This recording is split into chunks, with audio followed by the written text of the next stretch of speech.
Since the center I was headed to closed at 4 that afternoon, we decided to head out at 1 so we wouldn't have to race there. I was still nervous and apprehensive, mostly because I had no idea what to expect. I'd never been to any form of therapy before. I'd tried Talkspace for all of one session. I gave their chat-only option a try. I'm sure the service is perfectly acceptable, but it wasn't what I needed at the time, so I got as much out of it as I put into it. Absolutely nothing. We got to the center and after parking, made our way up to the 4th floor. The office itself looked pretty standard. I fully expected it to be very crowded. Not sure why. To my surprise, though, there were only 3 other individuals there. I got to the desk and told them I was there to do an assessment. The lady at the desk handed me a clipboard and asked me to fill out my details. Now, I have to go on a very small rant about one of my biggest pet peeves. As someone who formerly worked in the admitting department of a hospital, I will never understand why places have you fill out paperwork with all your details by hand when you are already in the system. I was at a facility that was under the same umbrella. Why did I need to fill this out? Of course, I asked that question in my head. I didn't dare question it. So off I went to fill out 5 pieces of paper. I was asked for my driver's license and proof of insurance. I provided both, but I let her know that my one insurance was only a digital card, so I'd have to email them my primary insurance card. Do you know what she said? "Oh, that's okay. We have your details in the system." I wept internally at the sheer pointlessness of having to fill out forms by hand when I was already accounted for. But I digress. Once I finished filling out the forms, I took them to the desk and was given another clipboard with 7 more pages to fill out. True story. Seemed like it would be the most effective way forward to give you all the papers at once, but I reckon that would take away from the hazing experience. Once I finished filling out the second set of forms, dropped them at the desk, I was told I'd be called shortly. So I sat and waited to be called. Hubby asked if I wanted him to come back with me. He said if I didn't, he understood. I told him thanks, but I was going to go at it solo. This more so because I wasn't sure if and for how long I would turn into a blubbering mess. As I was just beginning to wander off in my mind, the door swung open and I heard my name called. I looked up to see a woman who looked about my age in scrubs waiting for me to meet her. Hubby whispered, "Good luck," then squeezed my hand. I walked toward her, and when I got closer, she said hello and introduced herself. Petra. She asked me if I wanted hubby to come with. I said I wanted to do it alone. Petra said no problem and escorted me to a room in the back. As she led the way and made a bit of small talk, I felt myself relax more. I attribute almost 100% of that to her accent. Maybe 99.2%. It was European, possibly Russian. Her enunciations were thick but warm, and maybe it was just what I needed to focus on to calm my nerves. She was warm, kept eye contact, and motioned for me to take a seat at the leather chair in front of her desk. I was only slightly disappointed there was no couch for me to lie on. After I took a seat, she asked what brought me there. I told her I was seen in the ER, what my diagnosis was, and what they'd recommended.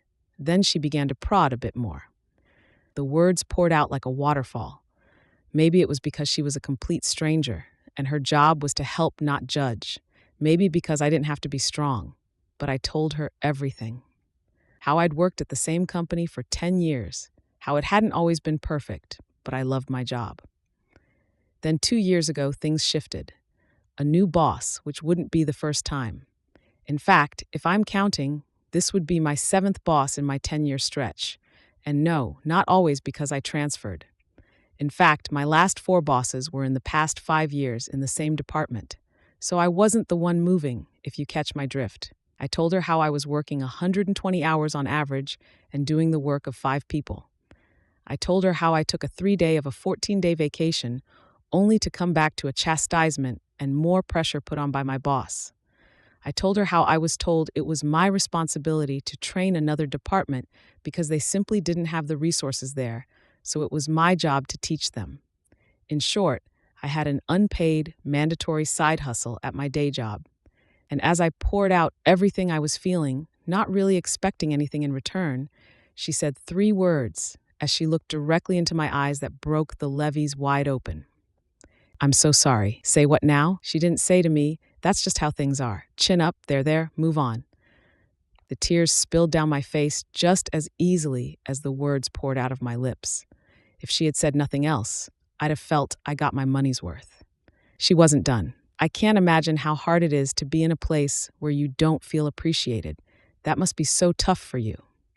I nodded in between silent sobs. When I told her about the hours I worked on any average week, she looked at me and said, "Have you heard of karoshi?"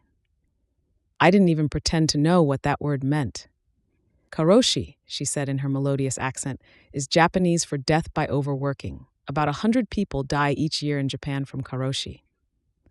I have to admit, I wasn't immediately impressed by the number, until I looked it up and learned that the number worldwide of karoshi deaths in 2021 was 745,000. That gave me pause. I spent a lot of time talking to her about my boss, and she asked me if I had support anywhere else. Could I go to her boss, maybe? Nope, that wasn't an option, thanks to a very long story I'll get into another time. I told her how in January I went from a team of 5 to a team of 2, and the workload only exploded. Suddenly, I was responsible for a role that was neither in my job description, bucket list, nor vision board. Not only was I the president and the client, I was the receptionist, security, and the valet. And when I asked for help, I got lots of hand gestures and facial expressions meant to make me believe that help was coming, only for the can to getting kicked further and further down the road. And the more I managed to take on superhuman, octopus-like abilities and keep everything operational, the less likely or interested they were in getting me any real help. Petra, my God-sent therapist, said some truly life-affirming, game-changing things in my session. Not because I hadn't heard them before from hubby, my best friend, family, or the countless of former colleagues my job had chewed up and spit out, but because she was a complete stranger looking in from the outside. Your job sounds very toxic. Preach. You should know that if that many people left, it's not you, it's your job. Amen. You better testify. You should look for another job. You spend way too many hours at work for your job to be miserable. Hallelujah. You need to know there is nothing wrong with you. It is your environment. You do not work at a place for as long as you did with all your good work if it was you. Phew, I'm not crying. You're crying. So my advice for anyone who may be in a similar situation as I found myself is pretty simple. Get a Petra.